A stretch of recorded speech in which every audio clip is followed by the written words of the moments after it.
সপ্তাহ পার হয়ে গেছে, কথা রাখতে পারেননি বিসিবি সভাপতি ফারুক আহমেদ। এখনও ঘোষণা করা হয়নি পরিবর্তিত ক্রিকেট বোর্ডের নতুন স্ট্যান্ডিং কমিটি। পরবর্তী বোর্ড সভা পর্যন্ত অপেক্ষায় থাকতে বললেন পরিচালক ফাহিম সিনহা।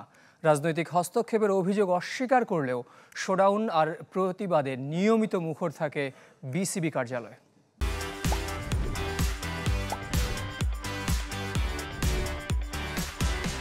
একবার বলেছি আগামী সপ্তাহে, বাট করতে পারিনি।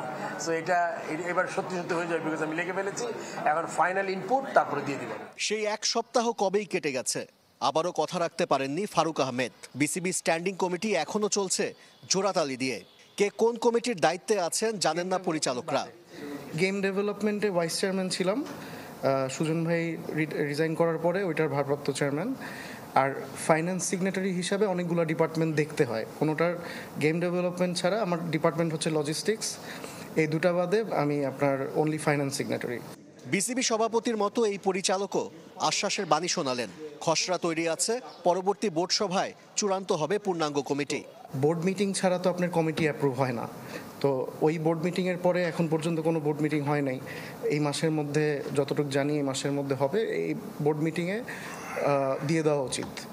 পাপন যুগে বিসিবিতে দেখা গেছে রাজনৈতিক প্রভাব। জাতীয় নির্বাচন থেকে শুরু করে একটি দলের স্বার্থ রক্ষায় ক্রিকেট বোর্ডকে ব্যবহার করা হয়েছে। 5 আগস্টের পর কতটুকু বদলেছে পরিস্থিতি? একাধিকবার রাজনৈতিক স্লোগান শোডাউন হয়েছে, এখনো হচ্ছে। একটা স্পেসিফিক রিজনে একটা টুর্নামেন্ট ছিল, এটা বিসিবি ইলেকশনের সাথে কোনো রিলেশন নাই।